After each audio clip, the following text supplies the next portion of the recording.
నాయుడు గారు ఇచ్చిన స్టేట్మెంట్ ఏంటి? మహిళల మీద ఎవరైనా చేయి వేస్తే ఇక అదే వారికి చివరి రోజు అన్నారు.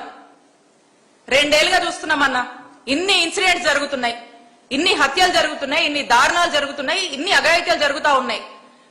మరి ఎవరికి చివరి రోజు తెచ్చారు మీరు? ఎవరికన్నా పరిస్థితిలో ఉందా? ఎవరికన్నా భయం పెట్టారా మీరు? ఎవరికన్నా ఏమైనా శిక్షలు పడ్డాయా? చెప్పండి,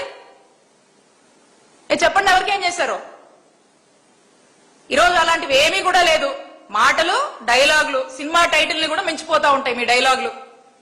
మరి ఈ రోజు ఉన్నటువంటి పరిస్థితి అది. మరి ఏది కూడా ఎక్కడ ఏది కంట్రోల్ చేయరు. అలాగే ఎలక్షన్ ముందు వీళ్ళు ఏం మాట్లాడారు? మా నాయకుడు జగన్మోహన్ రెడ్డి గారి ఇమేజ్ దెబ్బతీయడానికి, మా జగనన్న ప్రభుత్వం మీద బురద జల్లడానికి ఏం మాట్లాడారండి? డిప్యూటీ సీఎం గారితో ఏం మాట్లాడిచ్చారు? 30,000 మంది women trafficking, missing, Jaganmohan Reddy గారి ప్రభుత్వంలో అసలు మహిళలకి సెక్యూరిటీ లేదు, సేఫ్టీ లేదని ఇష్టం వచ్చినట్టుగా మాట్లాడారు కదా. ఆ టైంలో మా ప్రభుత్వాన్ని డిఫేమ్ చేయడానికి ఇదో స్క్రిప్ట్ మీరు మాట్లాడారు. సరే, 2 ఏళ్ళు అయింది కదా మీరు అధికారంలోకి వచ్చి. 30,000 మంది మిస్సింగ్ అని మీరే చెప్పారు కదా. ఈ 2 ఏళ్లలో ఈ 30,000 మందిలో ఎంతమందిని మీరు ట్రేస్ చేశారు? ఎంతమందిని మీరు ఫైండ్ అవుట్ చేశారు? వాళ్ళని మళ్ళా తిరిగి తీసుకొచ్చి సేఫ్ గా ఆంధ్రప్రదేశ్ రాష్ట్రంలో వాళ్ళందరినీ కూడా తీసుకొచ్చి మరి సేఫ్ గా వదిలిపెట్టారా మీరు? చెప్పండి, వాళ్ళు ఎక్కడున్నారు? మరి మిమ్మల్ని మీ ఈ 2 ఏళ్లుగా మరి ఎక్కడ కూడా దీన్ని ప్రస్తావించట్లేదా మీరు? అంటే ఆ రోజు ఆ టైంకి జగన్మోహన్ రెడ్డి గారి ప్రభుత్వం మీద బురజల్లాలి కాబట్టి ఈ అంశాలు తీసుకొచ్చారు. ఈ రోజు వీటితో మీకు అవసరం లేదు, పని లేదు కాబట్టి ఈ అంశాలు మీరు మాట్లాడరు. చంద్రబాబు నాయుడు గారు కూడా దీనికి సమాధానం చెప్పరు. ఇది ఎంతలా అంటే డెఫినెట్ గా చంద్రబాబు నాయుడు గారు కూడా ఎందుకు సమాధానం చెప్తారు? చెప్పరు. ఎందుకంటే ఇప్పుడు అవసరం లేదు. అప్పుడేదో బుడదేశారు జగన్మోహన్ రెడ్డి గారి మీద. మరి ఈ రోజు పరిస్థితి చూస్తా ఉంటే అసలు ఇంతెందుకు మహిళలు, దాడులు, సామాన్య ప్రజల గురించి మనం మాట్లాడుతూ ఉన్నాం. వాస్తవానికి ఈరోజు మీ పార్టీలోకి వస్తేనే ఈరోజు కూటమిలో భాగమైనటువంటి ప్రజాప్రతినిధులే మరి ఏ విధంగా ఘోరాలు చేస్తున్నారో మీరు చూస్తా ఉన్నారు. ఏ విధంగా మహిళల్ని వేధిస్తున్నారు, ఇబ్బంది పెడుతున్నారో మీరు చూస్తా ఉన్నారు. మరి వారు తాటి తీసారా? మీరు ఏం చేశారు? మీరు దానికి మీరు ఏం చెప్తారు చంద్రబాబు నాయుడు గారు? దానికి సమాధానం చెప్పండి. ఇక్కడ దాకా ఎందుకు? మహిళల దాకా ఎందుకు?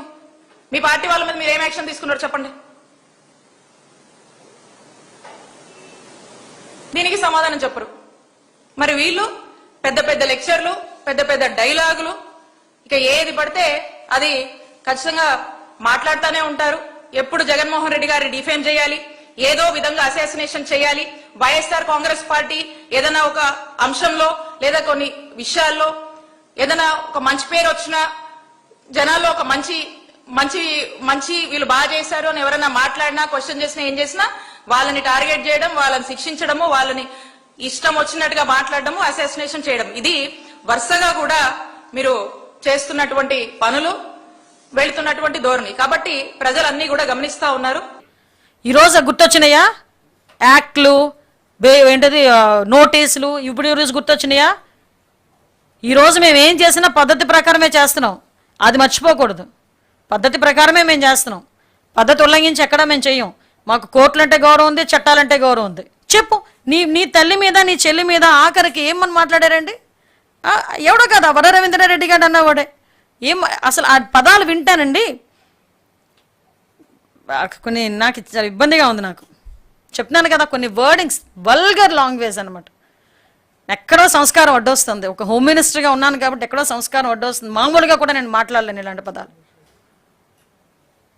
నా ఏది పడుతుంది? ఇప్పుడు చెప్పండి. కొన్ని మీకు లేదు, మేమేం అనలేదంటే నేను ఓపెన్గా చెప్తా. ఇలా తిట్టారు, నన్ను వదిలేయాలా?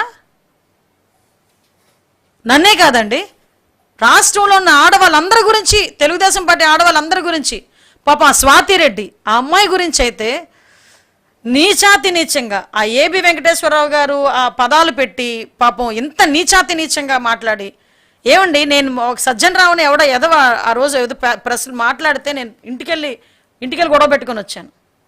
అప్పటి నుంచి ఇప్పటి వరకు ఇంకా హోమ్ మినిస్టర్ అయినా, ఇప్పటికీ సీఎం అయినా చంద్రబాబు నాయుడు గారు అదే మాటలు పడాలి, వాళ్ళ కుటుంబ సభ్యులు అదే మాటలు పడాలి, హోమ్ మినిస్టర్ అయినా నేను అదే మాటలు పడాలి. అవసరం ఇదంతా? కాబట్టే చర్యలు తీసుకుంటున్నాం. ఇలాగా పెట్టేగిపోయి సోషల్ మీడియా ముసుగులో నేరస్తులు రాజకీయ ముసుగులో బయటకు వచ్చి మీ భావస్వేచ్ఛ ప్రకటన ఆ ప్రకటన అని చెప్పి నోటికొచ్చినట్టు బూతులు మాట్లాడి బూతులు తిడుతున్నట్టుగా ఉంటే ఎవరిని వదిలిపెట్టేది లేదు. అందరి సంగతి తేలుస్తాం. దీనికి వీలైతే గౌరవ్ చంద్రబాబు నాయుడు గారు, డిప్యూటీ సీఎం పవన్ కళ్యాణ్ గారు అందరూ కలిపి ఒక స్పెషల్ యాక్ట్ కూడా తీసుకురావడానికి సిద్ధపడ్డారు. మేము ఈరోజు గర్వంగా గుండెల మీద చేసుకొని చెప్పగలం. ఈ రోజు వరకు జరిగిన ఏ సంఘటనలోని కూడా నిందితులు అన్నవాడు 24 గంటల నుంచి 48 గంటల్లో పట్టుకున్న పరిస్థితి మాది. వాళ్ళకి త్వరితగతిన శిక్ష పడాలి అని గౌరవ్ చంద్రబాబు నాయుడు గారి ఆదేశాల మేరకు స్పెషల్ కోర్టులను ఏర్పాటు చేసి ఈరోజు వాటికి ఈ కేసులన్నింటినీ మేము ఇచ్చి వాళ్ళకి 2-3 నెలల్లోనే వాళ్ళకి కన్విక్షన్ పడేటట్టుగా చేయగలమని నమ్మకంతో పనిచేస్తున్న వ్యవస్థ మాది. ఈరోజు ఆడబిడ్డల జోలికి వస్తే ఊరుకోము, సోషల్ మీడియాలో ఎట్టి పరిస్థితులని తప్పుడుగా ప్రచారాలు చేయకూడదు అని చెప్పి ఈరోజు మేమందరం కూడా ఒక ఉక్కుపాదం మోపుతున్నాం. గంజాయిని పెంచి పోషించిన జగన్మోహన్ రెడ్డి ఎక్కడ, అదే గంజాయి అరికట్టడానికి ఈరోజు కూడా నార్కోటిక్ టాస్క్ ఫోర్స్ని ఏర్పాటు చేసుకొని దానికి ఒక సపరేట్ వింగ్ని ఏర్పాటు చేసుకొని ఈరోజు మేము దిగబోతున్నాం.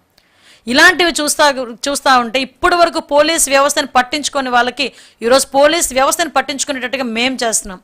ఒకటి మాత్రం చెప్పగలం, మా గవర్నమెంట్లో, ఎన్డీఏ గవర్నమెంట్లో పోలీస్ అన్నవాడు తలెత్తుకుని తిరిగేటట్టుగా మేం చేస్తాం. నేరస్తుడు అనేవాడు భయపడి చచ్చేటట్టు కూడా చేయగలం. ఈ రెండూ జరుగుతాయి.